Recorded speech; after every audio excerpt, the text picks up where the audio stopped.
Jésus de notre Seigneur et Sauveur Jésus-Christ.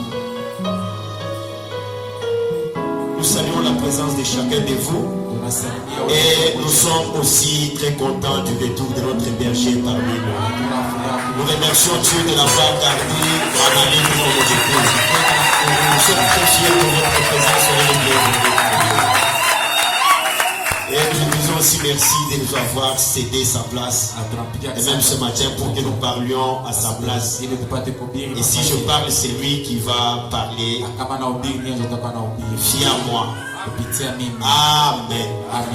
Comme déjà nous avons perdu presque 26 minutes, nous prenons Luc chapitre 2. Luc chapitre 2, nous commençons à partir du premier verset. En ce temps-là parut un édit de César Auguste, ordonnant un recensement de toute la terre. Ce premier recensement eut lieu pendant que Quirinius était gouverneur de Syrie. Tous allaient se faire instruire chacun dans sa ville. Joseph aussi monta de la Galilée, de la ville de Nazareth, pour se rendre en Judée, dans la ville de David, appelée Bethléem, parce qu'il était de la maison de la famille de David, afin de se faire instruire avec Marie, sa fiancée, qui était enceinte. Pendant qu'ils étaient là, le temps où Marie devait accoucher arriva. Et elle enfanta son fils premier-né, et l'emmaillota et le coucha dans une crèche, parce qu'il n'y avait pas de place pour eux dans l'hôtellerie. Il y avait dans cette même contrée des bergers qui passaient dans les champs les veilles de la nuit pour garder leurs troupeaux. Et voici un ange du Seigneur leur apparut, et la gloire du Seigneur resplendit autour d'eux. Ils furent saisis d'une grande frayeur, mais l'ange leur dit, ne craignez point, car je vous annonce une bonne nouvelle, qui sera pour tout le peuple le sujet d'une grande joie. C'est qu'aujourd'hui, dans la ville de David, il vous est né un sauveur, qui est le Christ, le Seigneur. Et voici à quel signe vous le reconnaîtrez. Vous trouverez un enfant emmailloté et couché dans une crèche. Et soudain, il se joignit à l'ange, une multitude de l'armée céleste, louant Dieu et disant, gloire à Dieu dans les lieux très hauts, et paix sur la terre parmi les hommes qui l'agréent. Lorsque les anges et les eurent quittés pour retourner au ciel, les bergers se dirent les uns aux autres, allons jusqu'à Bethléem et voyons ce qui est arrivé, ce que le Seigneur nous a fait connaître. Ils allèrent en hâte et ils trouvèrent Marie et Joseph et le petit enfant couché dans la crèche. Amen. Amen. Vous pouvez vous asseoir pendant ce prière. Seigneur Dieu Tout-Puissant, nous disons merci pour la lecture de la parole qui vient d'être lue, Seigneur. Nous disons merci ce matin, Seigneur, pour la Noël. Parce que s'il n'y avait pas eu de Noël, nous ne serions pas rassemblés en ce lieu. Et surtout nous les gens des nations, Seigneur. Nous qui étions autrefois des chiens, mais tu as fait de nous ton épouse, Seigneur. Voilà pourquoi nous voulons seulement te dire merci pour cela. Laisse que le Saint-Esprit vienne parler au travers de l'œuvre humaine, Seigneur Jésus. Oh Dieu, c'est quelques paroles, Seigneur Jésus-Christ, que tu as donné à ton Fils, ô Dieu bien-aimé. Mets l'homme de côté. Mets-moi de côté, mon interprète. Sois avec nous du début à la fin. Prêche du haut de la chair et écoute dans les bancs. Car c'est dans le nom merveilleux de notre Seigneur et Sauveur Jésus-Christ que nous avons aussi prié. Amen. Que le Seigneur Dieu vous bénisse. J'espère que pour ceux qui étaient là le vendredi, nous étions en train de faire un voyage avec notre petit sujet, la foi de Marie pour la promesse du Messie. Nous avons fait un exercice, nous avons pu voyager pendant, nous sommes arrêtés à 4000 ans. J'espère que c'est ça pour ceux-là qui étaient là le vendredi. Bon, veuillez nous excuser. Moi, je ne prêcherai pas comme le vieux. Lui, il est notre papa. C'est un vieux batailleur. Si vous attendez que je vais prêcher comme pasteur Guy, je ne le ferai pas. Amen, amen. Veuillez me supporter. Il y a certaines choses que je vais seulement les dire, mais ayez confiance que si vous voulez une citation, vous les suivez, soit lui qui m'a autorisé à prêcher, soit moi-même je vais vous donner une citation. Amen, amen. Soyez un peu tolérant ou indulgent. Amen, amen. N'attendez pas que je vous donne tout au même moment, sinon je ne saurais pas. Amen, amen.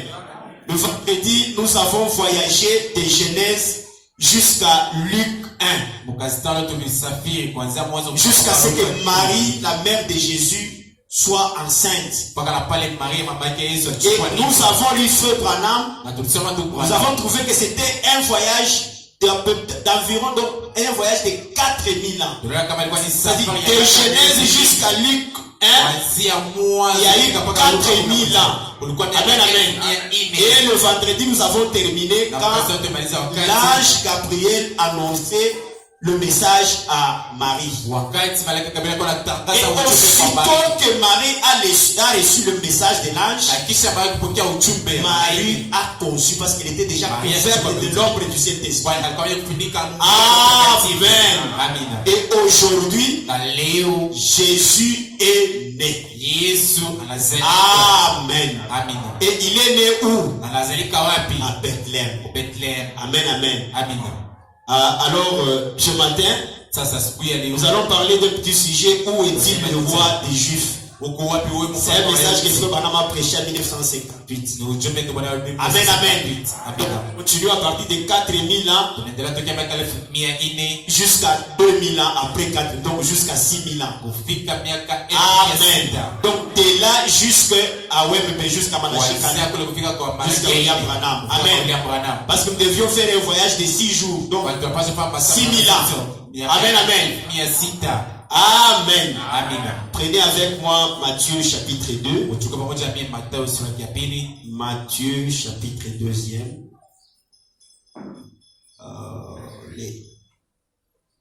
Nous lisons aussi à partir du premier verset. Parce que Jésus vient de naître, n'est-ce pas? Jésus étant né à Bethléem, en Judée, au temps du roi Hérode. Voici des mages d'Orient arrivèrent à Jérusalem et dire: où est le roi des Juifs qui vient de naître?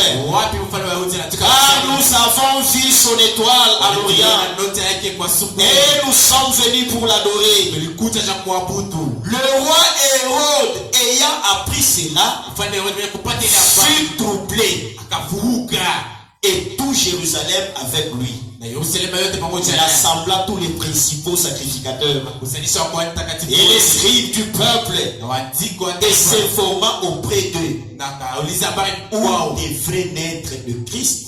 Il lui dit, selon Michée 5:2,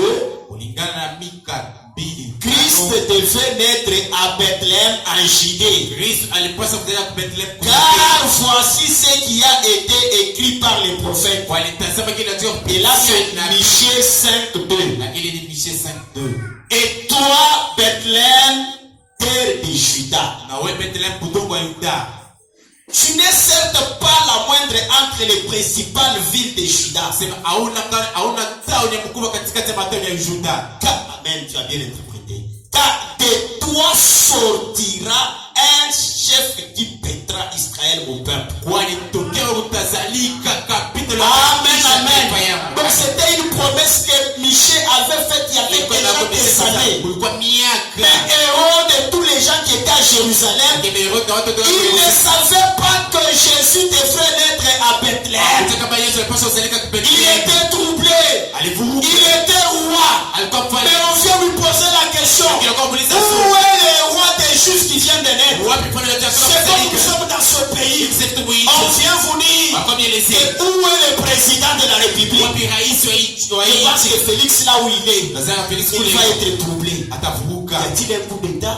Qu'est-ce qui ne va pas? Il va convoquer le conseil de sécurité. Tous les généraux seront convoqués. Pourquoi? Pour savoir pourquoi on parle de notre président alors que c'est moi qui suis président. Ayant prêté serment. C'est ce qui a eu lieu en ce temps-là. Amen. Amen. Maintenant, Saint Branham nous dit pourquoi est-ce que Jésus devait naître à Bethléem? Quand vous lisez quand vous lisez la Bible, Frère Branham dit que même les petites choses insignifiantes dans la Bible ont une importance. Là, vous pouvez lire dans Pourquoi la petite Bethléem. Je n'ai pas le temps de le lire parce que nous avons déjà perdu beaucoup de temps. Si vous commencez à partir de 45, vous allez trouver ce que j'ai dit. Il dit même ces petites choses insignifiantes dans cette Bible. Seulement c'était presque quelques mots. Et pas Bethléem de Juda. Mais c'était très important. Amen. Frère Branham dit que quand les mamans juives mettaient donc les femmes de Jacob, quand elles mettaient au monde les enfants, chaque naissance, il y a des mots qu'elles prononçaient. Et ces paroles-là, c'était même le nom de cet enfant-là. Frère Branham dit que cela préfigurait l'endroit où la position qu'occuperait cet enfant, donc la postérité de cet enfant dans la terre promise. Amen. Donc des centaines et des centaines de siècles après cela, après leur naissance. Amen. C'est là déterminer leur position. Vous allez voir avec Frère Branham, il dit que quand Josué a commencé à partager Israël, la Palestine, il a montré l'endroit où devrait être Juda. Mais en partageant, nulle part, quand vous lisez tous les livres de Josué, il est fait mention de Bethléem. Donc ce n'était même pas connu. Amen. Faut pas dire que quand Josué partage la Palestine, il y avait 115 villes principales en Juda. Amen. Mais parmi ces 115 villes, nulle part on parle de Bethléem. Amen. Frère Branham me dit, c'est ce qui prouve que Dieu, il peut vous prendre du néant, tu ridicules au sublime. Regardez comment Dieu a pris Bethléem. Frère Branham, peut-être pendant que Josué partageait Palestine, à Bethléem, il n'y avait que peut-être 2 maisons. Si vous lisez dans 2 Chroniques ou 1 Chronique 2, la Bible dit que c'est Salman ou Salmon qui était le fondateur de Bethléem. L'homme là s'est marié à Rahab, la prostituée de l'homme. Quand vous lisez avec parce qu'on n'a pas de temps, Frère Branham dit que Rahab avec Salman, ils ont engendré Boaz. Et de Boaz s'est marié avec Ruth. Frère Branham dit que comme nous disons que Jésus est 100% homme et 100% Dieu, humainement parlant, Jésus est moitié gentil. Donc Jésus est moitié congolais. Jésus est moitié américain. Jésus est moitié katangé ou kassaye. Jésus est moitié Nekongo. À cause de Rahab et de Ruth la Moabite. Humainement parlant. Amen. Il est moitié gentil. L'humanité de Jésus n'est pas de père et de mère juif. Il est de nous. Amen. Et de Salman,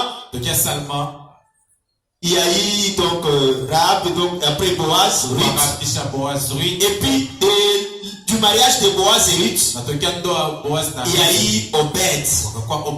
Et Obed, c'est lui qui a engendré Isaïe. Isaïe, c'est le père de David. Isaïe a engendré 7 fils. Et le cadet ou le 7e, c'était David. David, donc Christ serait fils. Parce que Christ devait régner sur le trône de David, son père. Et cet homme Salman, il est allé s'installer là-bas, dans la contrée de Juda. Là-bas, au fin fond, là-bas, il n'était même pas remarqué de tout le monde. Amen, amen. Amen, amen. Et David, toute sa vie, il a vécu à Bethléem. Amen, amen. C'est pour cela que Frère m'a dit, à un certain moment, nous allons... Frère m'a dit, est-ce que pour lire vraiment c'est difficile? Supportez-moi. Je vous donne seulement des références. Petite Bethléem, je vous ai déjà donné ça. Vous allez jusqu'au paragraphe 56, de 45 jusqu'à 56, vous allez trouver tout ce dont je vous parle ici. Et pourquoi il devait être à Bethléem? Frère Branham dit que lorsqu'il a commencé, le peuple a commencé à se multiplier là-bas. Bethléem est devenu un centre où on cultivait le maïs et le blé. Amen, amen. Donc Bethléem, cela veut dire maison de pain de Dieu. Et à partir de là, je pense que nous pouvons commencer à lire maintenant. Nous sommes dans le message, les dons de Dieu, les dons de Dieu enveloppés, et les dons de Dieu enveloppés. Au paragraphe, prêché le 25 décembre 1960, paragraphe 31, Fobanam dit, le mot Bethléem, analysons-le. Beth, B-E-T-H, signifie maison. Elle signifie Dieu. Elham veut dire pain. La maison de pain de Dieu. Madame dit combien c'est donc approprié que le pain de vie soit sorti de Bethléem, la maison de pain de Dieu. Il dit oh, c'est une belle histoire. Parce que quand vous lisez en Jean 6,35, Jésus se présente à l'humanité comme étant le pain de vie, le pain qui est descendu du ciel. Parce qu'il était en train de se discuter avec les Juifs. Oh, les Juifs lui disaient, nos pères ont mangé la manne. Ils ont mangé la manne, mais ils sont tous morts. Mais celui qui mange le pain que je donne, il vivra éternellement. Et il leur a dit, donne-nous de ce pain. Il leur a dit, je suis le pain de vie. Celui qui mange de ma chair, il ne mourra pas, il vivra éternellement. Amen. Amen.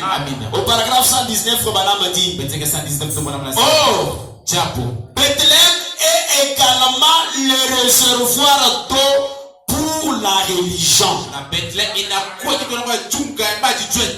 Donc c'est dans la petite Bethléem prêchée le 28 décembre 1958.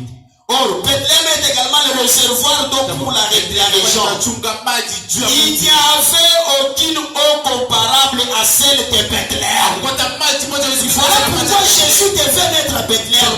Parce qu'il était le pain de vie. Bethléem signifiait maison de pain de Dieu. Et aussi Bethléem était le réservoir d'eau pour la région. Il n'y avait aucune eau comparable à celle de Bethléem. Dans toute la Palestine, l'eau est saline. Il y a même certaines eaux, si vous la buvez, il peut vous rendre malade.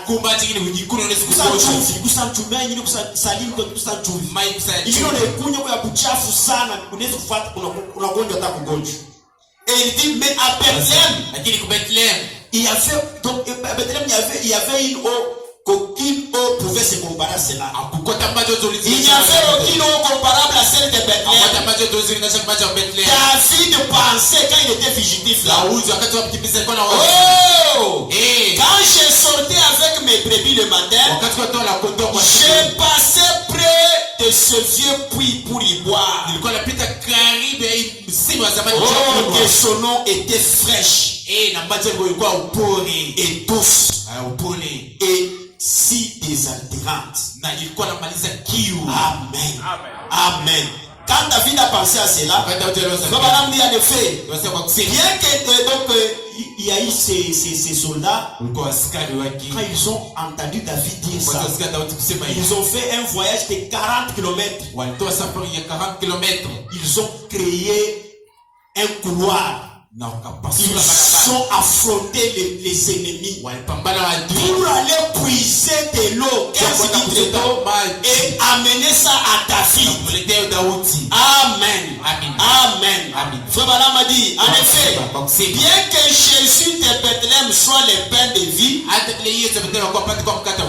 il est aussi l'eau de vie. Assurément, qu'a-t-il fait? Il était représenté à la fois en David et dans ses guerriers. Amen, amen. Parce que quand ils lui ont amené de l'eau, David n'a pas bu cette eau. Il n'a pas bu cette eau. Les 15 litres qu'on lui a amené là-bas. Ça, c'est l'eau des sang. Je ne peux pas boire ça. Il a pris ça, il a versé ça comme une offrande. Il n'a pas jeté comme pas en colère. Il ne pouvait pas boire ça, il a dit ça. Je fais ça à Dieu. Amen. C'était quelque chose de précieux pour lui. Il a offert à Dieu. Maintenant, je vous explique pourquoi David a fait comme ça.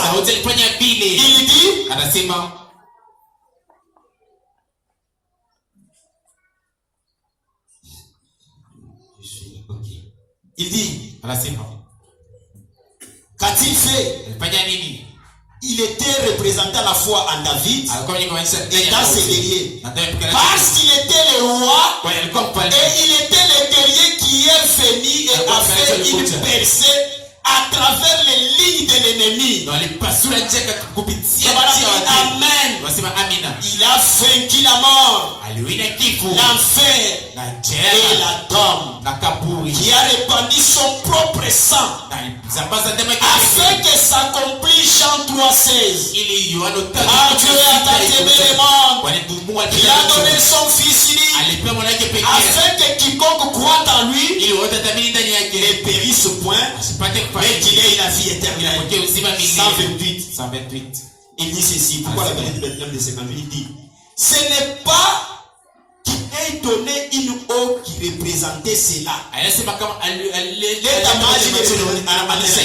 mais lui-même était cette eau.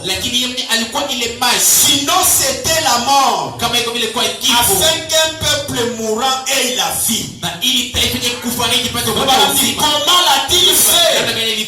Par son propre sang, en le répandant, non pas en le renversant. S'il avait renversé ça aurait été un accident. Ça serait comme si Christ nous avait sauvés par hasard.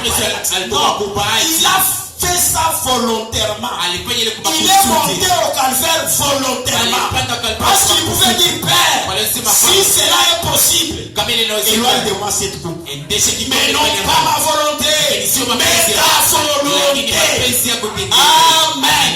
En le répandant, non pas en le renversant, ça aurait été un accident. Il l'a répandu librement au calvaire après qu'il eut fait une percée à travers toutes les lignes de l'ennemi. Il a répandu le sang de sa vie afin qu'il puisse être le grenier du monde et la fontaine remplie de sang tirée des veines d'Emmanuel. Et les pécheurs plongés dans ce flot perdent toute tâche de culpabilité. Amen. Amen. Voilà pourquoi il est né à Bethléem. Voilà pourquoi il devait y venir. Parce que c'était le centre le pain de vie. C'était aussi les cendres pour l'eau, laquelle les eaux de la vie. Et en Jésus se trouvait à la fois le pain de vie et les eaux de la vie.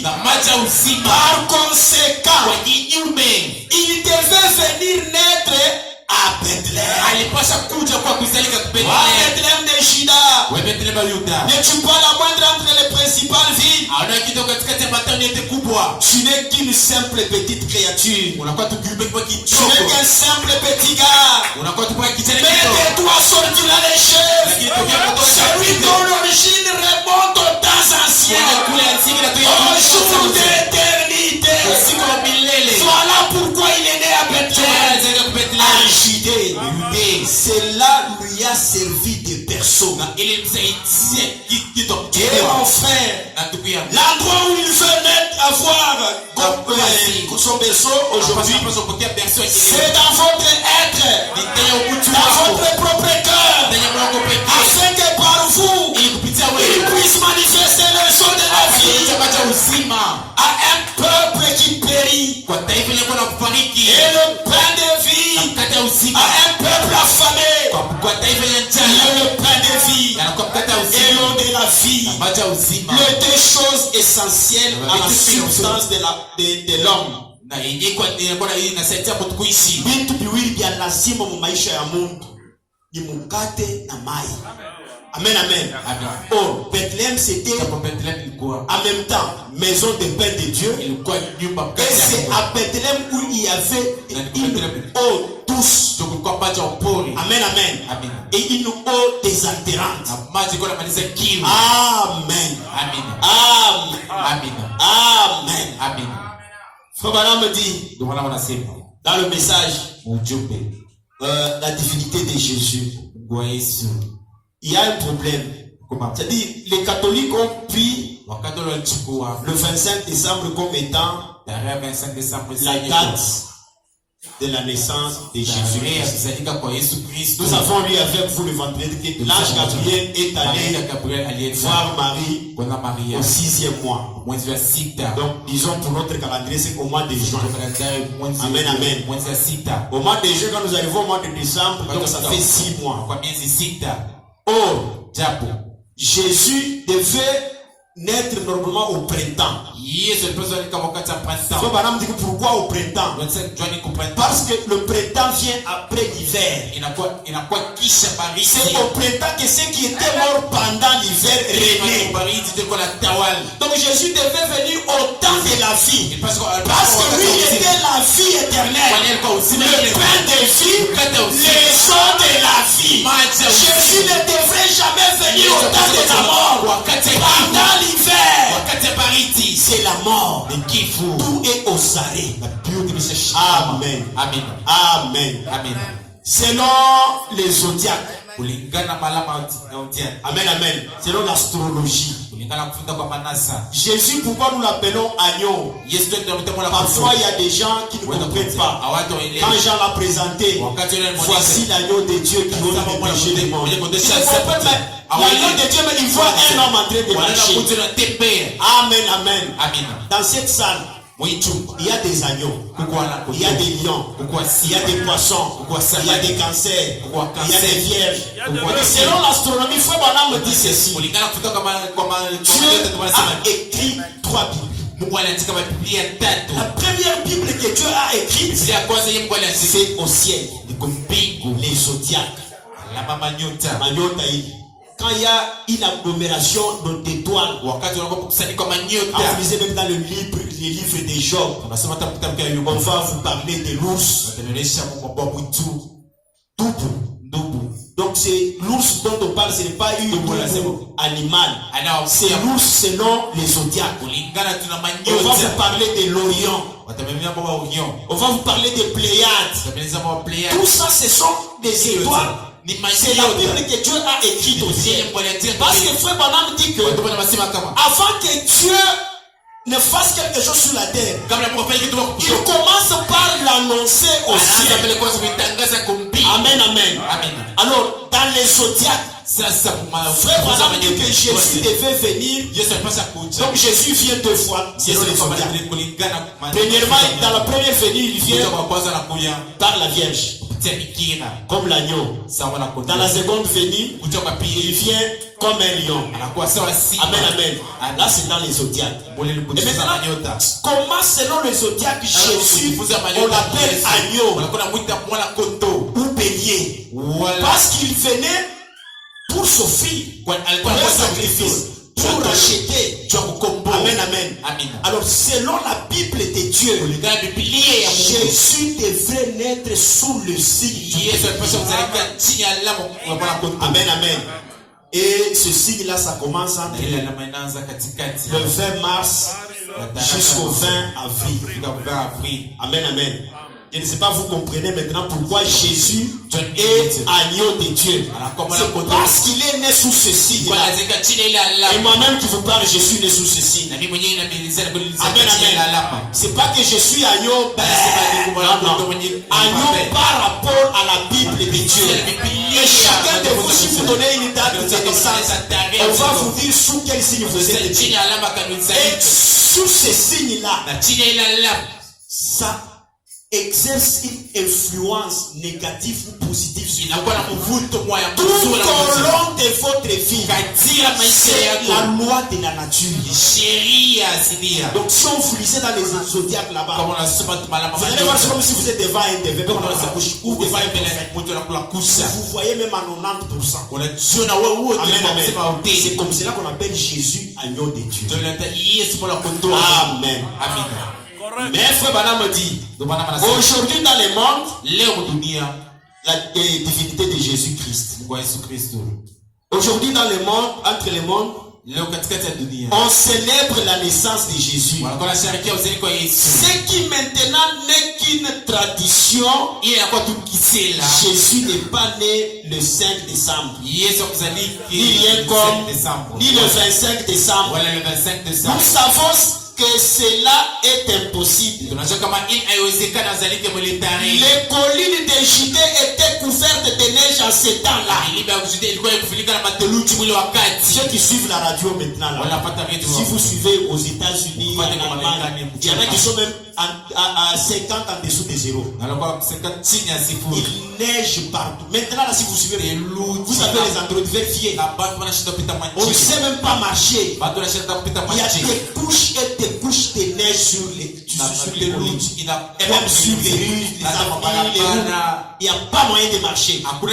Et Jésus comme agneau, pour ceux qui ont déjà élevé ces animaux-là, les agneaux ne naissent jamais en décembre. Les agneaux naissent vers fin mars et en avril, au temps de la vie. Donc Jésus ne devait pas, c'était impossible qu'il naisse en décembre. Parce qu'en décembre il fait très froid. Il n'y a aucun berger à la montagne là-bas. Amen, amen. Amen, amen. Amen. C'est comme ça que Jésus est né. Ce n'est pas né certain 25 décembre. Selon l'astrologie, selon tout cela, Jésus naquit normalement le 1er. Vers le 1er avril. Disons amen. Ainsi, c'était au printemps. Mais ceci est un jour juste consacré à l'adoration, ce qui est très bien, mais en commémoration de sa venue dans le monde. Dans la vision de Patmos, prêché le 4 décembre 1960, au paragraphe 127, il dit ceci. Et d'ailleurs, Christ n'est pas né le 25 décembre. Il ne pouvait pas l'être.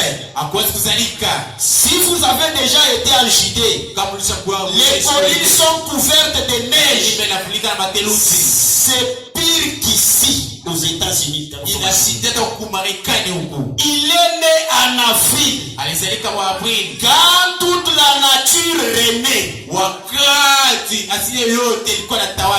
Amen. Amen. Parce que le 25 décembre, quand vous lisez dans l'âge de Thyatire, de l'église de Thyatire, le 25 décembre, c'est pendant ces jours que les Romains avaient leur grande fête. Des jeux de cirque. Pendant cette période où ils célébraient cela, cette grande fête. C'est-à-dire du 21 au 25 décembre. Quand vous suivez même l'histoire, c'est pendant cette période qu'on appelle solstice. Amen, amen. Ils étaient en train d'adorer. Les Romains avaient comme Dieu, ils adoraient le Dieu soleil. Amen, amen. Et la célébration de l'anniversaire de ce Dieu soleil, les fêtes commençaient entre le 21 et ça s'est terminé le 25. Amen, amen. Et quand la Rome païenne est devenue une Rome papalou, au temps de Constantin là, ils ont dit donc au lieu de célébrer Jupiter ou Zélus, que nous commencions à célébrer, que nous mixions ça. Et Jupiter et la naissance de Jésus, que nous les célébrions le même jour, donc le 25 décembre. Jésus n'est pas né le 25 décembre. Amen, amen. C'était pendant cette période qu'il célébrait, c'était comme des Jeux olympiques là-bas. Amen. Amen. Dans la voie de Dieu en ces jours, en ces derniers jours, prêché le 20 janvier 1961, paragraphe 40, madame dit ceci. La Noël, Christ n'était pas né le 25 décembre. Pas plus que moi, Branham. Je ne suis né le 25 décembre. Retenez ça parce que là où nous allons, il y a quelque chose. Amen, amen. Christ n'est pas né le 25 décembre. Pas plus que moi, Branham. Je ne suis né le 25 décembre. Restez avec ça dans la pensée parce que là où nous allons y revenir. Amen, amen. Amen, amen. Christ n'est pas né le 25 décembre. Pas plus que moi, je ne suis né le 25 décembre. Les collines de la Judée sont couvertes de neige. Cela serait en contradiction avec toutes les autres prophéties de la Bible. Il était né au printemps, comme tous les agneaux. Amen, amen. Donc comme il devait être sous le signe de, comme il était l'agneau, il devait être sous le signe de bélier. Donc les béliers naissent au printemps, entre le 20 mars jusqu'au 20 avril, dans cet intervalle-là. Il faut Branham dire lui n'est pas né le 25 décembre. Comme frère Branham n'est pas né le 25 décembre, il y a plusieurs citations où il dit Christ n'est pas né le 25 décembre. Pas plus que moi je ne suis né le 25 décembre. Oh, nous savons que frère Branham est né un certain 6 avril. Amen. Et nous allons voir les événements. Amen. Et frère Branham dit, il était un agneau. Pourquoi ne l'a-t-on pas tout simplement poussé à aller à l'hôtel ou plutôt à son hôtel, là où il fut cloué à la croix? Il a été conduit à la croix. Les brebis sont conduites à l'abattoir. Il était un agneau. Il était donc né au printemps où naissent les agneaux. Amen. Amen. Amen. Je peux encore même sauter quelque chose. Je pense que vous avez déjà compris pourquoi il devait être à Bethléem. Pourquoi il devait être au printemps. C'est parce qu'il était un agneau. C'est pour cela qu'il devait être au printemps. Pourquoi alors la Noël? Amen, amen. Pourquoi la Noël? Amen, amen. Parce que Noël. Pour ceux qui étaient là le vendredi, nous avons lu en Genèse 3. Lorsque l'homme est tombé, Dieu est resté triste. Dieu n'était pas content de la chute de l'homme. C'est pas comme nous quand nous voyons un frère tomber, ça nous fait sujet de joie. Nous prenons le téléphone. Oh, tu vois frère tel frère. Tu sais telle soeur. Dieu n'a pas fait ça. Dieu était triste. Nous avons vu avec vous le matin que Dieu a tué un agneau qui typifiait Christ. Et il a pris la peau de l'agneau. Il a fait Adam et Ève. En quittant le jardin d'Éden, le sang, les gouttelettes, le sang était en train de tomber. Frère Branham a dit que l'homme pour rentrer dans la présence d'Elohim, pour rentrer encore avoir accès à l'arbre de vie, au pain de vie, à l'eau de la vie, il devait rentrer par le sang, sous le sang de l'agneau versé au calvaire. Alléluia. Voilà pourquoi ça demandait le sang. Tout l'Ancien Testament, il y avait sang de bouc et taureau. Sang de bouc et taureau. Et tout ce sang de bouc et taureau n'a pas ramené l'homme dans la présence de Dieu. Ça ne faisait que couvrir le péché. Oh Dieu, il ne tolère même pas l'ombre du péché. Alléluia. Alléluia. Alors il fallait que Dieu lui-même. Lisons seulement. Nous sommes dans Hébreux chapitre 5 et 6, première partie. Prêché le 8 septembre 1957, matin. Paragraphe 29, madame 16. Là dans la Bible, pour revenir au verset, le verset que nous avons lu, nous avons lu qu'il s'est abaissé au-dessous des anges. Lui, Dieu, il était sur son trône. Mais il a fallu que Dieu s'abaisse, qu'il soit inférieur ou en dessous des anges. Amen, amen. Amen, amen. En dessous des anges, il a pris non pas la forme des anges. Amen, amen. Dis-nous quelle forme avait-il pris? Il a pris une forme de chair. Amen, amen. Amen, amen. Parce que Dieu est un esprit. Banam dit, les anges n'étaient pas tombés. Ils n'ont pas besoin de rédemption. C'est la chair qui était tombée. Les êtres humains. C'est nous qui étions tombés. Les anges n'avaient pas besoin de la rédemption. Voilà pourquoi Dieu ne devait pas prendre la forme de l'ange. Il devait prendre la forme de l'homme. Il devait devenir l'un d'entre nous. Il devait devenir notre frère. Amen. C'est ça Noël. C'est la chair qui était tombée. Les êtres humains. Et ce sont eux qui avaient besoin de la rédemption. Aussi dans les anciennes lois, pour qu'un homme soit un rédempteur, il devait d'abord être un parent. Amen. Dieu en tant qu'esprit n'était pas il n'était pas notre frère. Il devait être homme pour qu'il soit comme nous. Quelque part, frère Branham dit,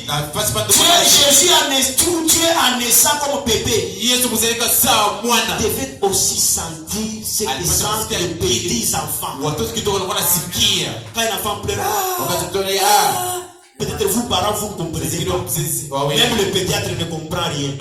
Mais lui, quand vous allez lui parler de cet enfant-là, il va sentir parce qu'il était bébé. Amen, amen. Frère Branham dit qu'il a fallu que Dieu soit adolescent pour savoir la turbulence par laquelle, les pulsions par lesquelles passent les adolescents. Quand quelqu'un arrive à l'âge de la puberté, Jésus devait aussi passer par là.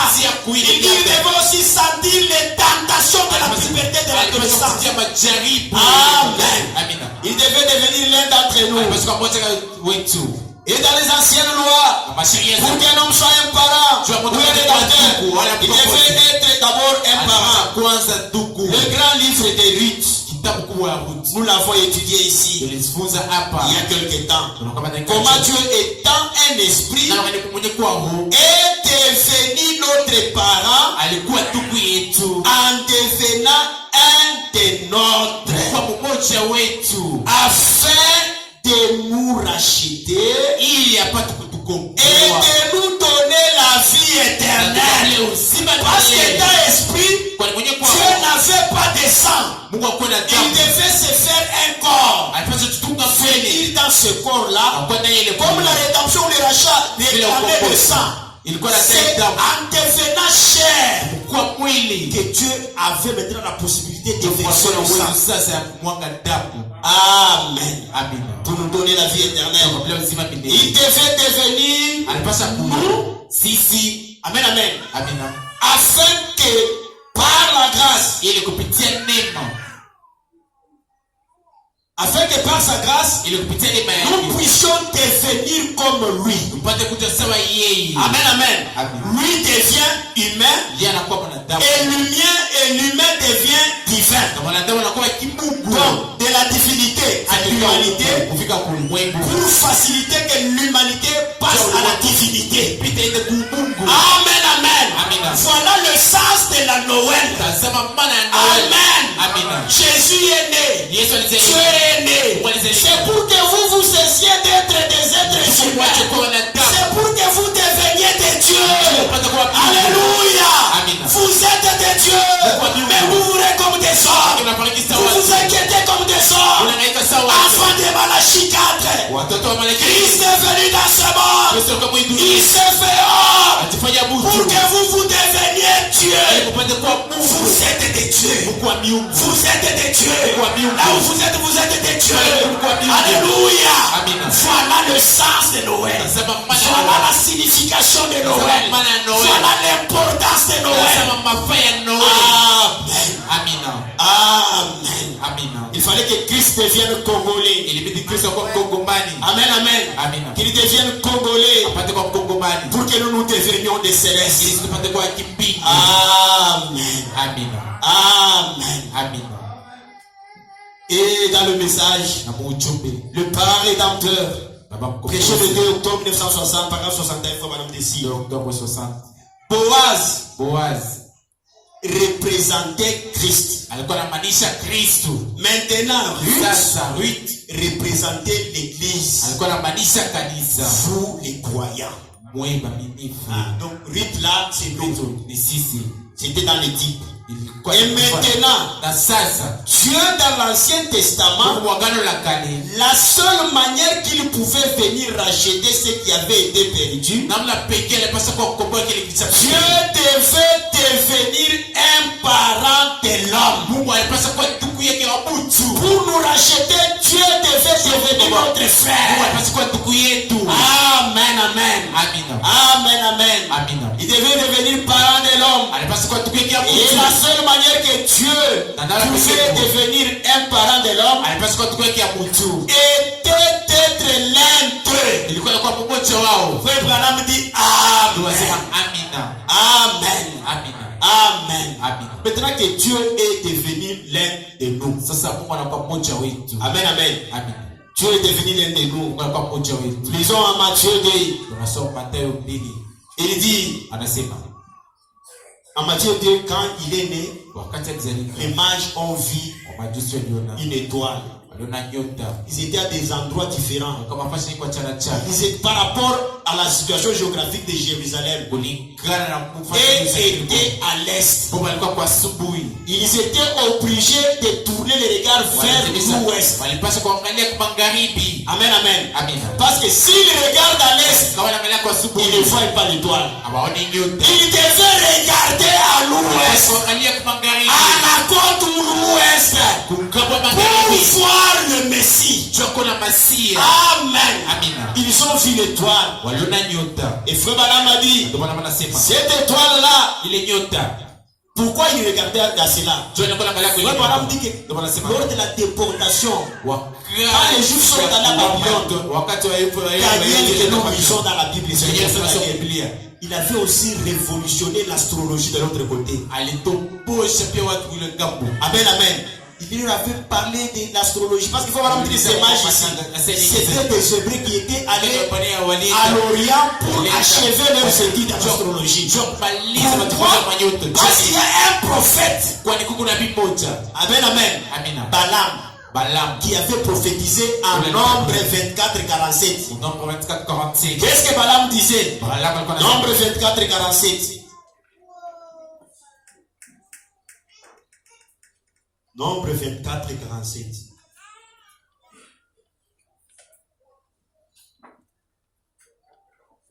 Oui, Nombre chapitre 24, verset 47.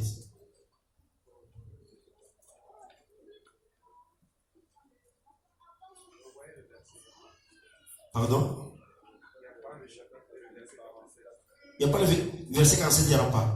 Bon, il dit ceci. Ça, j'ai pris ça de faux banane. Ou soit c'est moi qui ai mal noté. Il dit, je le vois. Mais maintenant, c'est 17 plutôt. 17. Je le vois. Mais non maintenant. Je le vois. Il voit qui? Christ. Mais pas maintenant. Mais il le voit. Je le contemple. Mais non de près. Un astre sort de Jacob. Un sceptre s'élève d'Israël. Il perce les flancs de Moab. Et il abat tous les enfants de Seth. C'est ce qui a fait que les mages, depuis ce temps, ils étaient en train de chercher cet astre-ci. Amen.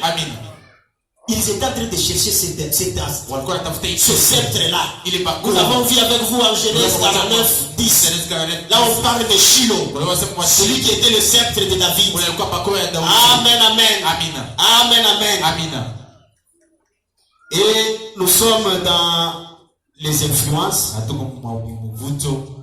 Paragraphe, les influences prêchées le 3 août 1963. Paragraphe 139. Les mages ici, les mages venus de Babylone contemplaient les étoiles. Ils étaient des astronomes. Et pendant qu'ils contemplaient les étoiles, ils ont vu ces 3 étoiles. Amen. Ces 3 étoiles en ligne.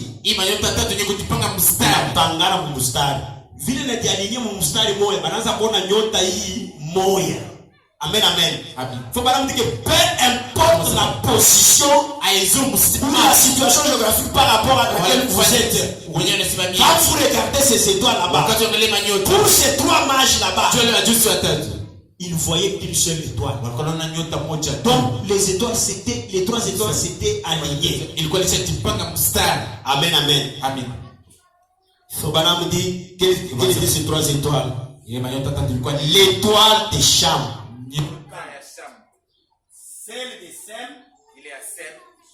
Et celle de Japhet. Les étoiles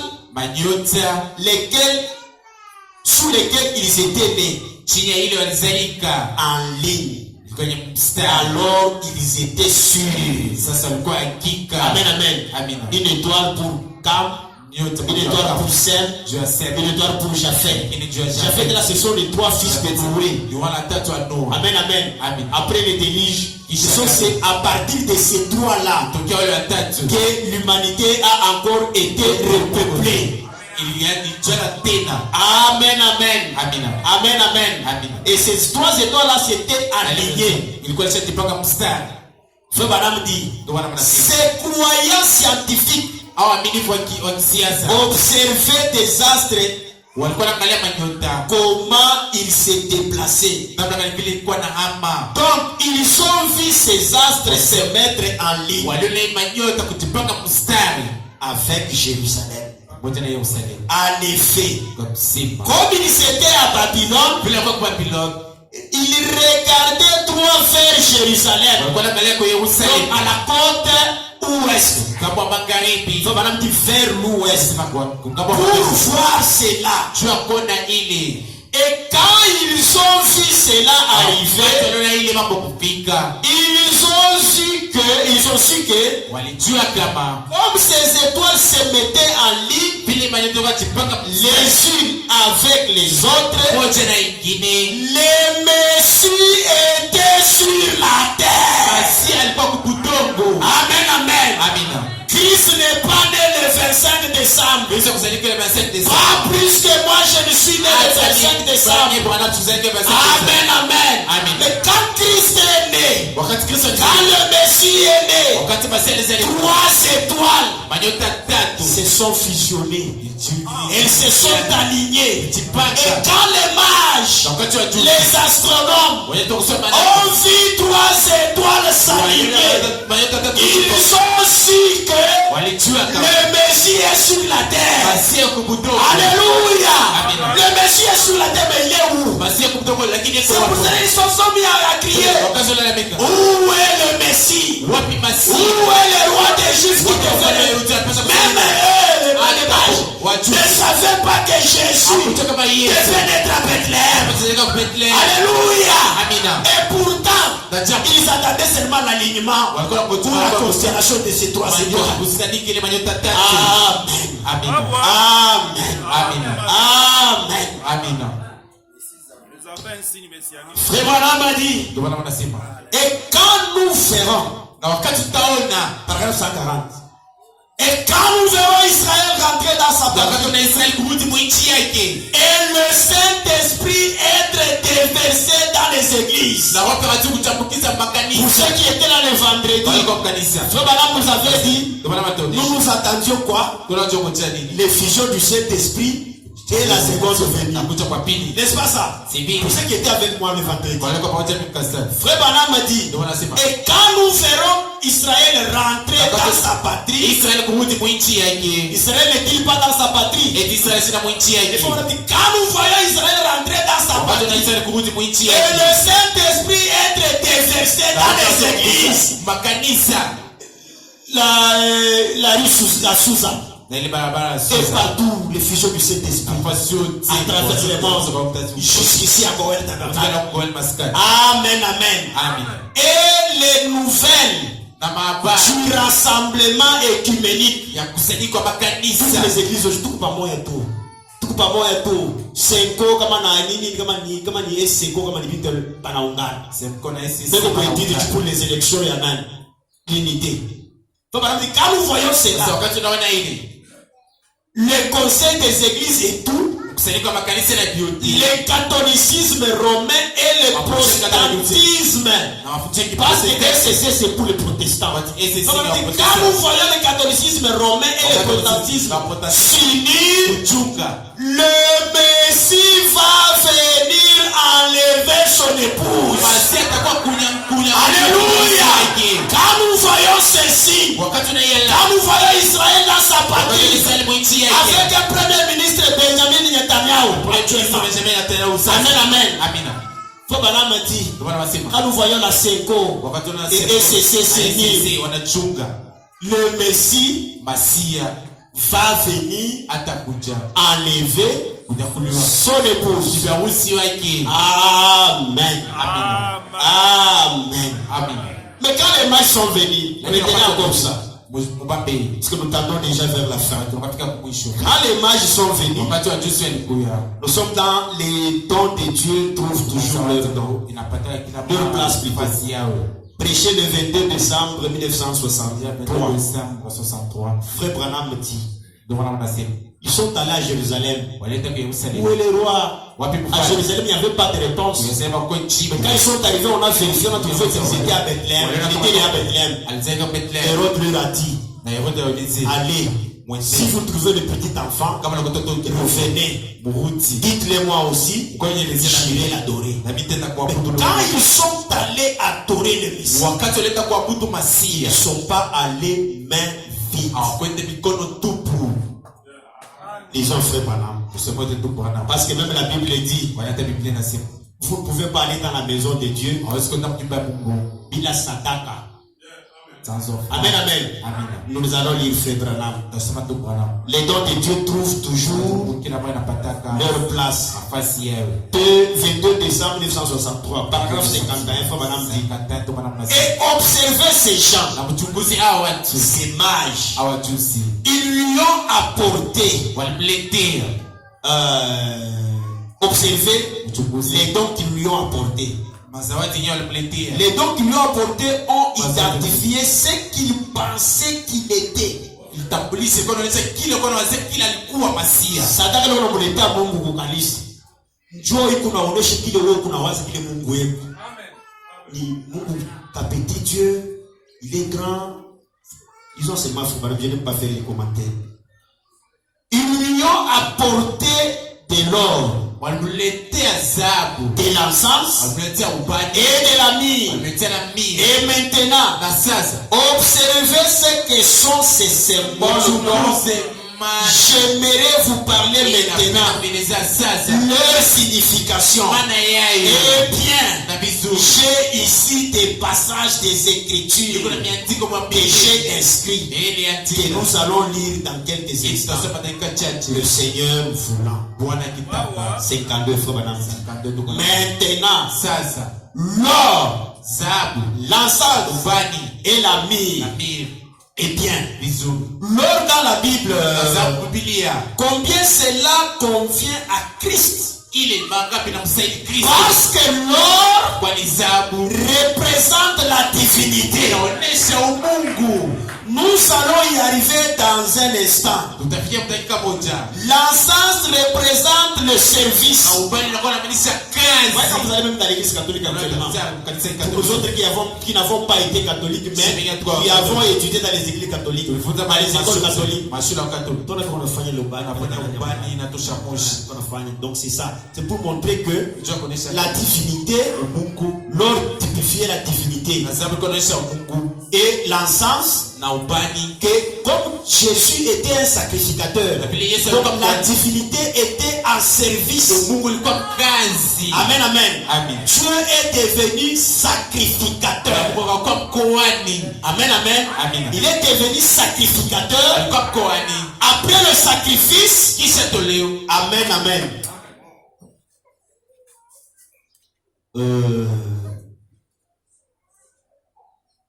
Et l'encens, je suis. Et la myrrhe, c'est la mort. Dieu, la divinité en service pour mourir. C'était ça le sens des cadeaux. Des dons qu'ils ont apportés à Christ. Mungu anakuya patulia kufanya kazi ya kuokoa nayo bantu abakufie juu ya kumaokoa. Amen, amen. C'est dans ce sens-là que vous soyez. Dieu est venu travailler pour mourir afin de racheter les êtres humains. Parce qu'il devait devenir notre frère pour nous racheter. Amen, amen. Amen, amen. Et Frère Branham dit 53 dit, et je dis ceci à votre intention aujourd'hui. Les choses que nous apportons, les choses que nous lui apportons, identifient ce que nous pensons de lui. Ne nous arrêtons pas seulement au mal, ça c'est Frère Branham qui dit. Et je dis ceci à notre intention aujourd'hui. Les choses, pas une chose.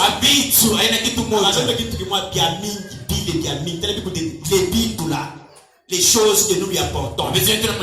Identifie ce que nous pensons de lui.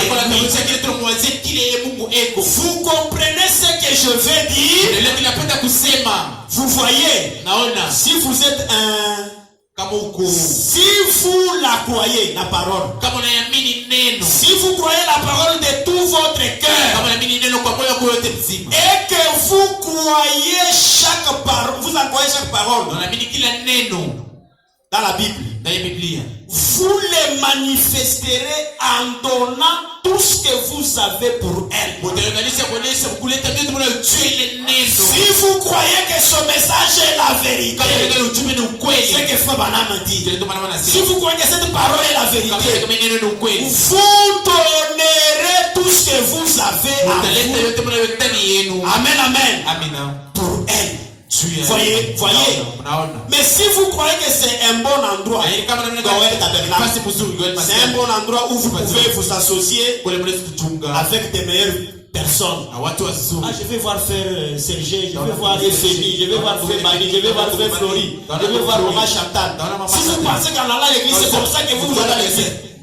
Mais si vous croyez que c'est un bon endroit où vous pouvez vous associer avec des meilleures personnes, là dans l'église, et des choses comme cela, c'est presque ce que vous offrez. Juste quelques moments d'intimité en compagnie de quelques membres de la congrégation, ou quelque chose de ce genre. Amen. Mais si réellement vous croyez cela de tout votre cœur, alors vous donnez ce qu'il y a en vous pour elle. Est-ce qu'il y a des gens qui peuvent vous donner tout ce qu'il y a en eux pour la parole? Amen. Vous voyez, et cela vous identifie. Comme quoi vous croyez réellement le message. Le message de Branham consiste aussi à faire quoi? À donner tout ce qui est en nous. Kama kuko imbaji imba. Kama kuna makuta tuko na besoin. Il faut donner l'argent. Vous donnez ce qui est en vous. Comme l'image là, pour vous identifier à votre frère. Amen. Ne laissez pas seulement que le pasteur prêche l'argent. Alors que lui-même il n'est pas de nature à parler. Amen. Mais l'évangile sans l'argent, ça ne peut pas avancer. Sans l'argent, nous resterons de locataires jusqu'à ce que Christ vienne. Amen. Il faut votre argent. Nous ne sommes pas comme 30e où il faut écrire à la direction, à la représentation légale nationale pour avoir l'argent. L'argent de Goël, c'est vous. C'est nous. Amen. L'argent est dans nos poches, l'argent de Goël. Il suffit un peu de révélation et un peu de volonté. Les choses vont marcher. Dieu dit, mettez-moi l'épreuve et voyez si je ne vous ouvrirai pas les esprits des cieux. Amen. Si vous croyez réellement le message et que vous le croyez comme étant la vérité, vous devez donner une offrande qui vous identifie. Amen. On ne peut pas faire 14 ans avec une église au Bel-Air sans même un terrain. Ça ne va pas. Il y a des petites églises qui n'ont rien. Là où il y a des gens qui n'ont rien. Mais ils ont acheté des terrains, des parcelles ici à Lubumbashi. Nous avons un grand don. Mais regardez les offrandes que nous lui amenons. Amen. Nos offrandes nous identifient. Nous avons un bon pasteur. Nous avons 3 prédicateurs dans la ville de Lubumbashi. Sans citer le nom de pasteur, c'est bien. Mais qu'est-ce que vous faites de Goël Tabernacle? L'église dont il est berger. Les paroles disent autre chose. Pour eux, ça dit autre chose. Frère Branham. Les dons de Dieu trouvent toujours leur place. Les administrateurs ont même honte. Ils commencent à se gêner. Ils pensent que chaque fois qu'ils parlent de l'argent, c'est leur argent. Et pourtant, c'est l'argent de l'église. Et nous devons donner l'argent à l'église. Nous devons soutenir l'œuvre de Dieu avec tout ce qui est à nous. Et pour cette nouvelle année, est-ce qu'il y a-t-il des gens qui peuvent prendre une décision? Que Dieu, désormais pour cette année nouvelle, je donnerai une offrande Il va m'identifier. Il va donner le poids. Il va montrer que je prends son message comme étant une véritable vérité incontestable, comme une réalité. Et je vais agir en conséquence. Est-ce qu'il y a quelqu'un ici? Que Dieu vous bénisse. Alléluia. Que tous ceux qui ont accepté que Dieu les bénisse, que ce vœu-là soit réalisé. Si vous n'aviez pas de capital, que les dieux d'Abraham vous donne la provision. Qu'il vous surprenne cette année. Alléluia.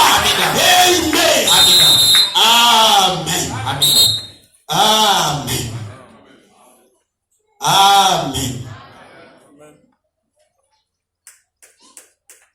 Maintenant, il y a un problème. Frère Branham me dit, je ne sais pas si Frère Branham et Frère Max, je ne sais pas lire, c'est beaucoup. Donnez-moi le temps, peut-être je vais commencer à lire et à sauter. Parce que quand nous lisons avec vous dans la foi de Marie, de 1961, ou lisons seulement dans l'opprobre à cause de Christ, l'opprobre à cause de la parole. C'est prêché en 1962, je pense, le 23 ou le 28 décembre, l'opprobre vers la fin là, l'opprobre à cause de la parole. Il faut maintenant parler toujours de ce que nous venons de parler, mais c'est ici. Ils ont au paragraphe 220. L'opprobre à cause de la parole. Ils ont un calendrier astronomique. On en a des traces. Amen, amen. Il est calendrier, il est pour Maison Blanche aux États-Unis si vous y allez. Il faut maintenant dire quand il prêchait ce message, il y a 33 ans, la science ou l'archéologie a prouvé que l'alignement des 3 étoiles était une réalité. C'est ce dont il parle ici. Ils ont trouvé le calendrier astronomique de cette époque-là, des mages. Aux États-Unis si vous y allez. Il faut maintenant dire, ils ont un calendrier astronomique. On en a des terrains, des traces. C'est exactement à ce moment-là que cette conjonction, la constellation des anges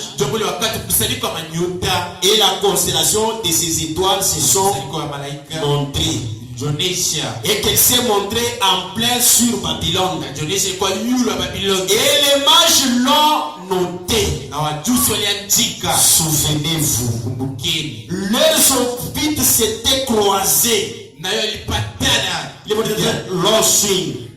L'on swing. Puis, de nouveau éloignés à des milliards d'années-lumière de distance. Quand une fois l'histoire des mages, quand ils sont arrivés à Jérusalem, à Bethléem, ils ont trouvé Jésus dans une crèche. Christ en venant au monde, il n'avait même pas une maternité honnête. Il a dû emprunter le sein de Marie pour naître. Amen, amen.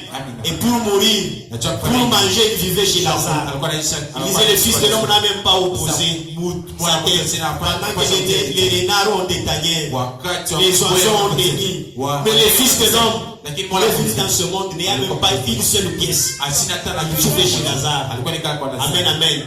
Amen, amen. Maintenant, quand ils ont trouvé cet enfant-là dans une étable, parce que c'est là que naissent les agneaux. Une fois qu'ils ont vu seulement Jésus, ils n'ont pas trouvé un bébé. Il faut maintenant dire que pourquoi pas un bébé? Parce qu'ils ont voyagé pendant 2 ans.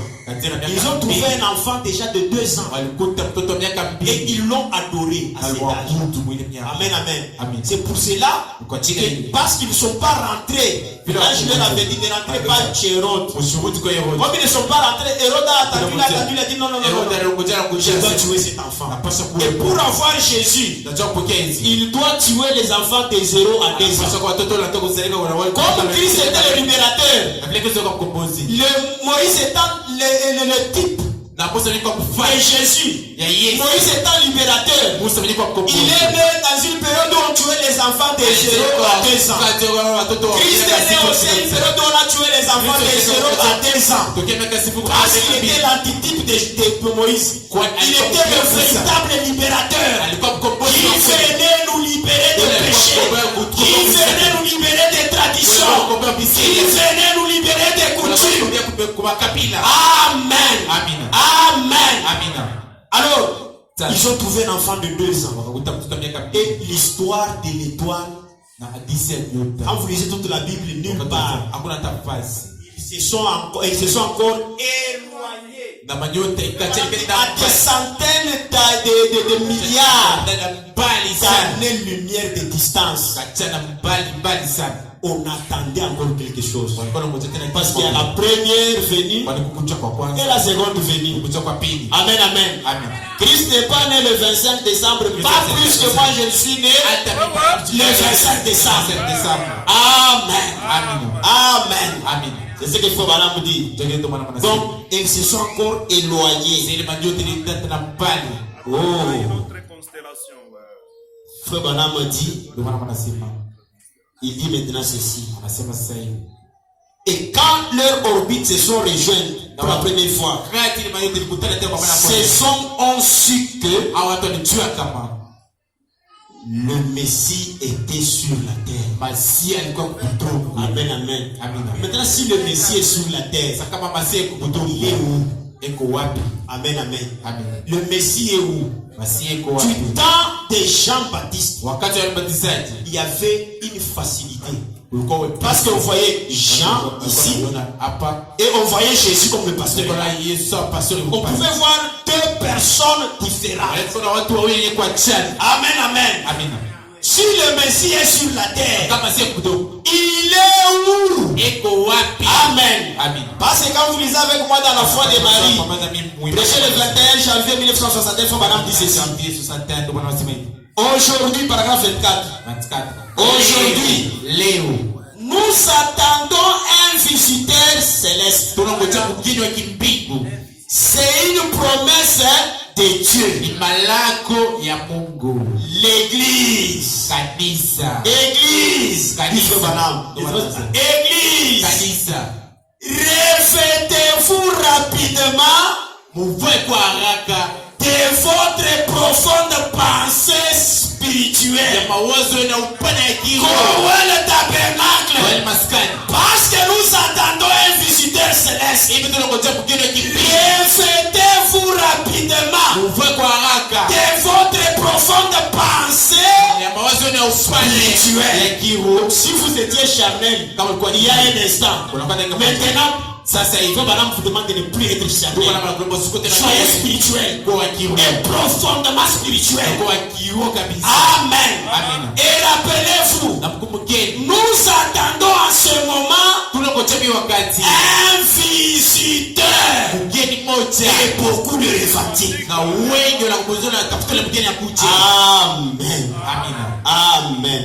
Maintenant, ce sont des longs paragraphes. Permettez-moi d'expliquer seulement. Quand vous êtes dans le message de premières expériences spirituelles, nous atterrissons déjà. Ou seulement avant, frère, tu peux le projeter. Paragraphe 169, je pense. Est-ce que Dieu change-t-il sa pensée au sujet de sa parole? Amen. Parce que nous devons savoir qui est ce visiteur qui arrive. Amen. Paragraphe 169, je pense. Pardon?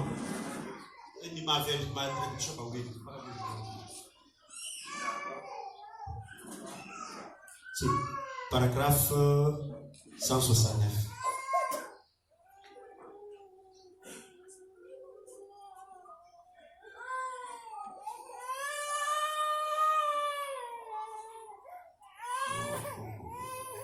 On passe. Allez dans votre montre.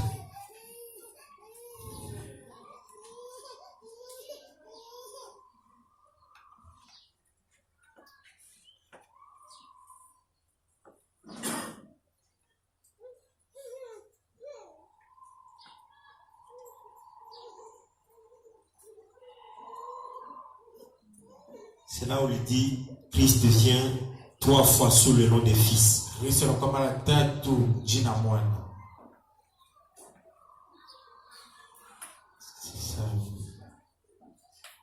Est-ce que j'ai écrit?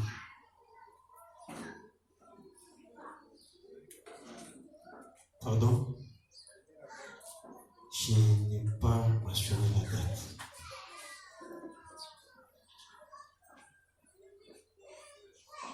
Prêché le 27 avril 1965. 27 avril 1965. 27 avril 65, 169. 27 avril 65, 169.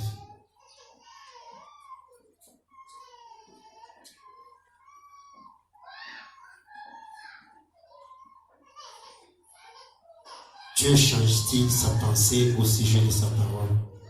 27 avril 1965.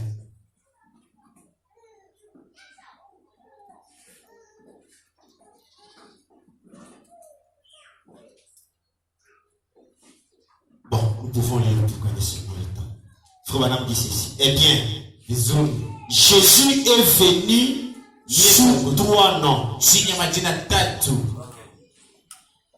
Il est venu sous 3 noms. Le Fils de l'homme, ce qui veut dire un prophète. Fils de Dieu, celui qui a parcouru les âges de l'Église. Puis, fils de David. Amen, amen. Mais, entre le Fils de Dieu et le Fils de David, selon sa propre parole, et selon Malachie 4, et beaucoup d'autres passages des Écritures, il doit retourner dans son église sous forme physique. Amen, amen. Dans des êtres humains pour être un prophète. Voyez. Amen, amen. Jésus vient 3 fois comme fils. Premièrement, il vient comme fils de l'homme. Deuxièmement, il vient comme fils de Dieu, le Saint-Esprit, qui a travaillé pendant tous les âges de l'Église. Et il vient pour la 3e fois comme fils de David. Frère Branham a dit, quand vous lisez Malachie 4 là-bas, ce n'est pas la venue d'un homme terrestre. Malachie 4, c'est Jésus-Christ lui-même. Alléluia.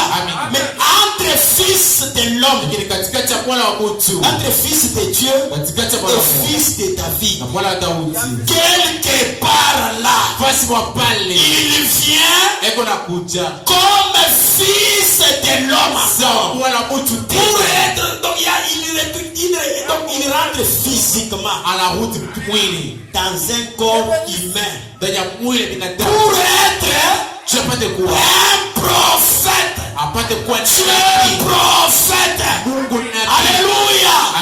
Le visiteur céleste que nous attendions, c'est Dieu, prophète. Voilà pourquoi on pouvait voir un homme tourner les dos à l'auditoire et dire, je vois un homme, je vois une femme, elle s'appelle, elle vient de Ebreza. Ça c'était Christ lui-même. Alléluia. Alléluia. Voilà pourquoi il ne pouvait dire, il y a un instant que j'étais votre frère. Maintenant les problèmes, je reviens à la pensée. Du temps de Jean-Baptiste, c'était facile. Amen, amen. Parce qu'on pouvait voir Jean, on pouvait voir Jésus. Mais en ce temps, il y a un mystère. Et Jean et Jésus, tous utilisent un même corps. Alléluia. C'est ce qui embrouille beaucoup de gens. Amen. Maintenant, Frère Balaam dit dans ce message-là, les premières expériences spirituelles, prêché le 13 juillet 1952. Il est en train de nous narrer comment était sa vie. Parce que nous avons dit que Christ n'est pas né le 25 décembre, pas plus que moi je suis né le 25 décembre. Un jour, Frère Branham aborde un avion, il voyage, il va quelque part où il y avait des tentes de 10 heures de bonne aventure. Amen.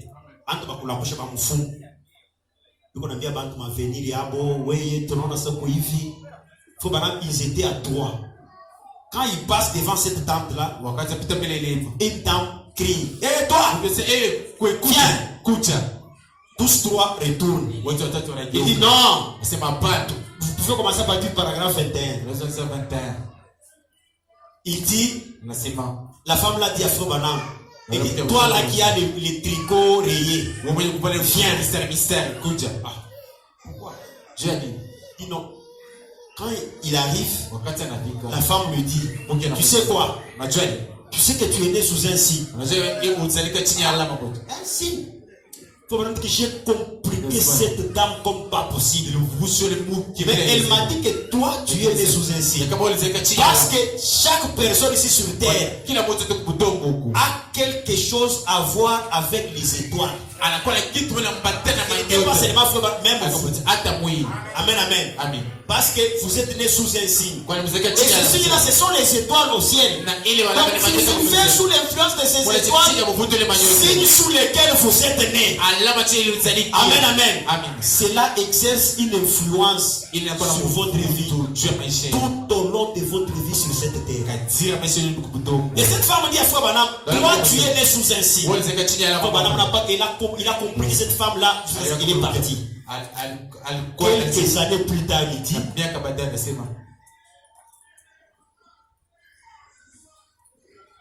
"Femme, taisez-vous, regardez femme, taisez-vous. Je me suis très vite éloigné de là. Oh, ils ont commencé à me taquiner. Et me taquiner de plus belle. Un jour, pendant que j'étais garde-chasse, je suis monté à bord d'un bus. Je me tenais là et j'ai toujours été sensible aux esprits. J'ai éprouvé une sensation étrange. J'ai regardé tout autour. Une femme costaude était assise là, bien habillée. Elle a levé les yeux vers moi et a dit: "Bonsoir." On m'a dit bonsoir. Elle a levé les yeux comme ça. Elle a dit: "Tu es solitaire." Oui, nous sommes tous nés sous les signes, n'est-ce pas? Le frère Branham, il était solitaire. Amen, amen. Parce que quand il est allé même solitaire, c'est quoi? C'est qu'il était unique. En d'autres termes, il était l'unique être humain. Parce que quand vous allez dans les comptes à rebours, paragraphe 119, Frère Branham est allé à l'hôpital pour faire un encéphalogramme. Donc, on a fait les cerveaux qui ont fonctionné, machine.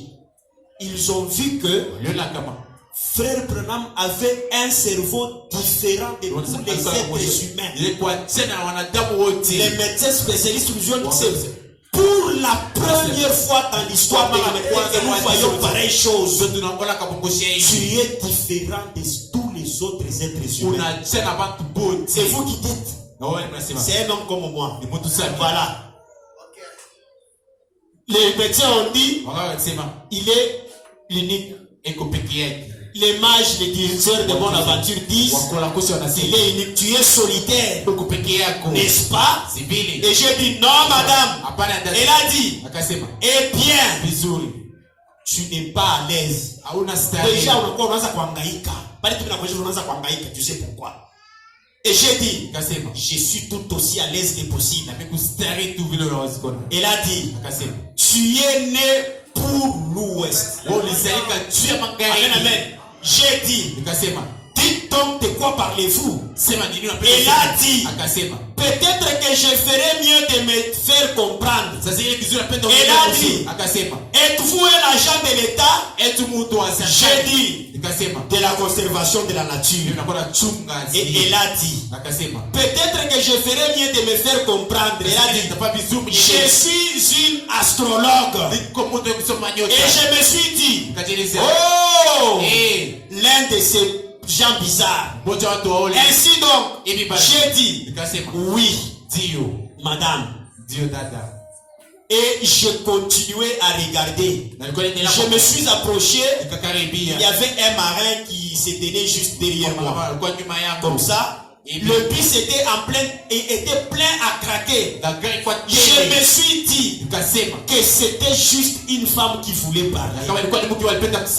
Et elle a dit, j'aimerais vous parler quelques minutes. Et j'agissais comme si je ne l'écoutais point. Je continuais simplement à regarder. Vous savez. Et alors elle a dit, puis-je vous parler juste un instant? Et je me suis dit, ça n'a pas l'air de gentleman. Mais je n'aimerais pas lui parler. Un homme gentil, il devait d'abord écouter la femme ce qu'elle veut parler. Ce qu'elle veut dire. Mais il ne voulait pas, il n'était pas du tout gentil avec lui. Voyez, et j'ai attendu là, puis elle a dit, dis donc, tu es un agent de la conservation de la nature. Puis-je te parler juste un instant? J'ai dit, que voulez-vous?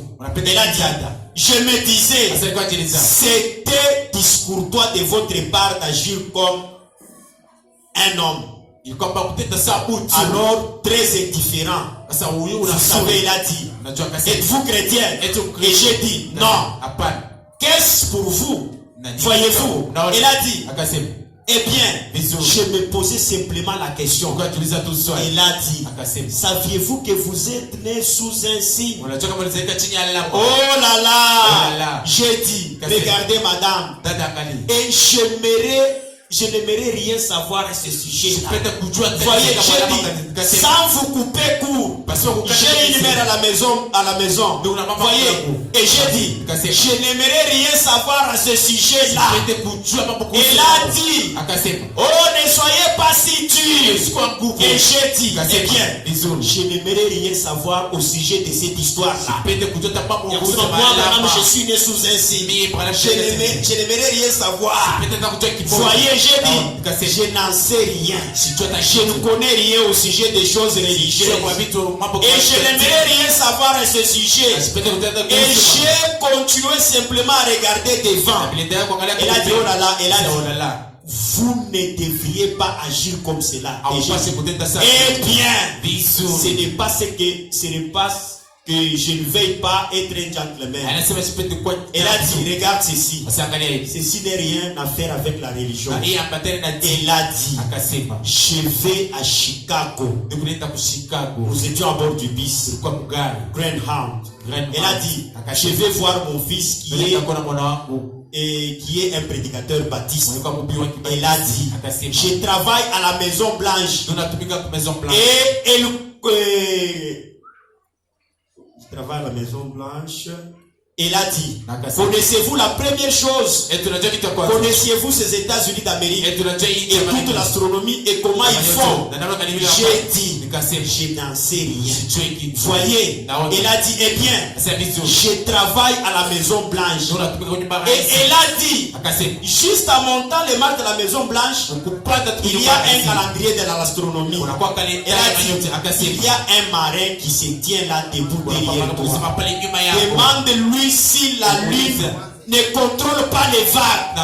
J'ai assez de bon sens pour savoir cela. Elle a dit, eh bien, c'est vrai. Elle a dit, et ta naissance a quelque chose. Elle a dit, peut-être, je vais te dire exactement quand tu es né. Mais croiras-tu? Et j'ai dit, vous ne pouvez pas le faire pour commencer.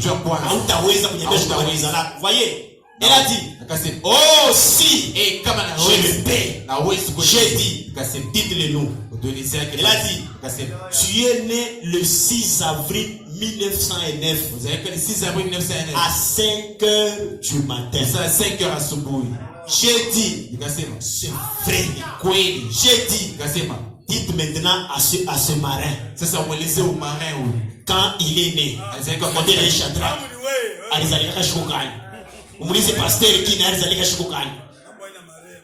et il a dit, je ne peux pas jouer. Amen, amen. Je ne peux pas. Eh bien, ai-je dit, pourquoi ne pouvez-vous pas le lui dire? Si seulement vous, si vous avez pu me le dire. Elle a dit, c'est parce que tu es né sous un signe. Je ne sais pas quand cela devait apparaître. Elle a dit, les prédicateurs ne t'ont jamais dit cela. J'ai dit, je n'ai rien à faire avec les prédicateurs. J'ai dit, je n'ai rien du tout à faire avec eux. Pas du tout. J'ai fouillé toujours cela. Vous savez, j'ai pensé à cela pendant que cela me parlait. Et je savais que c'était la même chose. Maman m'avait dit que ces choses étaient du diable. Et je m'en gardais. Et voyez, j'ai dit, non, je n'ai rien à faire avec cela. Elle a dit, eh bien, personne ne t'a donc dit cela. Elle a dit, n'est-ce pas étrange que les prédicateurs n'aient pas reconnu cela? J'ai dit, je ne perds pas mon temps là où ils sont. Et j'ai dit, je vous remercie beaucoup. Elle a dit, eh bien, regarde, tu es né sous un signe. Et j'aimerais te dire ceci, sous forme d'un don. Et il a dit, si seulement tu peux reconnaître cela. Et j'ai dit oui, madame. Et elle a dit non. Elle m'a dit, elle m'a appelé, elle a dit, non, ce n'est pas ce dont je parle. J'ai dit, eh bien, peut-être que je deviendrai un homme d'affaires. J'ai l'instruction de l'école primaire. Elle a dit, ce n'est pas ce dont je parle. Pourquoi John Charit, pourquoi un commerçant? Je ne sais pas ce que tu deviendras, mais je sais que d'après l'astronomie, à ce temps-là, il a essayé de me parler du cycle. Et en commençant du Fils de Dieu, quand les trois étoiles s'étaient assemblées, et elle a dit trois mages. Les mages suivaient trois différentes étoiles. Une étoile de Scam, une étoile de Sem et une étoile de Japhet. Ils ne savaient pas quand ils venaient. Quand ils se sont assemblés, ils se sont rencontrés à la porte de Bethléem, suivant trois étoiles différentes.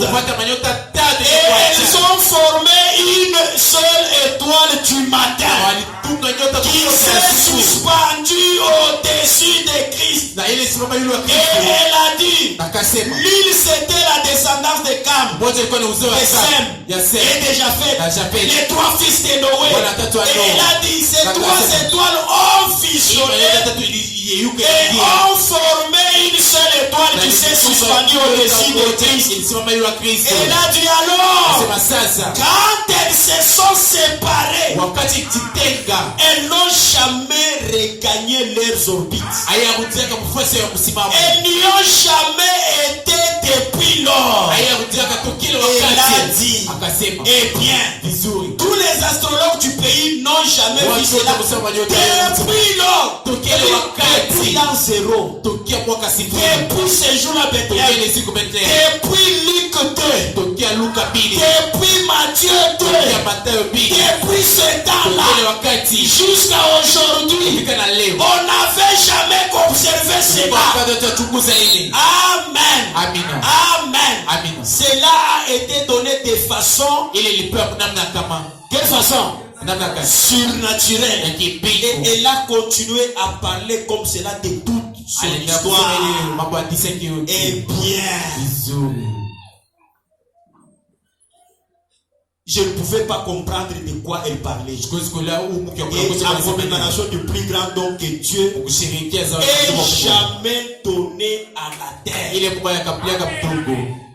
Amen, amen. Amen. La première fois, c'était le plus grand don, Jésus-Christ, que Dieu ait jamais donné à la terre. La seconde fois, il envoie encore quelque chose de moindre en commémoration de ce temps-là. Amen. Amen. Amen. Et si vous continuez avec la lecture, Frère Branham dit, cette femme lui a dit que le jour où Frère Branham est né, le 6 avril, 5 étoiles ont fusionné pour former une étoile. Cette étoile, Frère Branham a dit, quand il baptisait même à la rivière Ohio, l'étoile était là. C'est sur cette étoile que la voix est sortie. Jean-Baptiste fit le précurseur de la première venue. Je t'envoie avec un message qui va préparer ma seconde venue. Amen, amen. Jean-Baptiste et Jésus dans ce temps de la fin, dans un même corps. Il faut voir quand 5 étoiles se fusionnent, si vous continuez dans l'équipe, 5 signifie la grâce. Amen, amen. C'était pour les gens des gentils. Parce que quand Christ est venu, il a parlé aux Samaritains, il a parlé aux Juifs, il restait calme. Et nous, c'est comme qui nous représentait. Il fallait qu'il vienne manifester les signes du Messie aux gens des nations que nous sommes. Alléluia. Pour que tout soit au grand complet. Alléluia. Mais les mages ont suivi l'étoile. Ils n'ont pas adoré l'étoile. Nous aussi, nous suivons l'étoile. Nous n'adorons pas l'étoile. L'étoile nous amène vers l'adorable qui est le Seigneur Jésus. Alléluia. Alléluia. Voilà le grand mystère de Noël pour notre jour. Alléluia. Premier Noël, 3 étoiles ont fusionné. Aujourd'hui, 5 étoiles. La grâce a fusionné. Dieu a envoyé un grand don à l'humanité. En dehors de Jésus, Dieu a envoyé un grand don à l'humanité qui est Malachie 4. Mes frères et sœurs, c'est pourquoi nous croyons ce message. On met à une vérité. Aujourd'hui, partout dans le monde, en dehors de l'église du message, vous ne lirez pas ça. On ne vous dira pas pourquoi Jésus devrait naître à Bethléem. On ne vous dira pas qu'est-ce que c'est la Bethléem. On ne vous dira pas ça. Voilà pourquoi ce message est une réalité. Frère Branham dit, aujourd'hui, alors que vous connaissez ces choses, Jésus veut naître dans la vie de chacun de nous. Il veut naître dans le cœur de chacun de nous. Si jamais vous n'aviez pas Jésus dans votre vie, ce matin, est-ce qu'il y a quelqu'un ici qui accepte que Jésus naisse dans son cœur, qui accepte que son cœur soit une crèche dans laquelle Jésus va naître aujourd'hui? Que le Seigneur Dieu vous bénisse.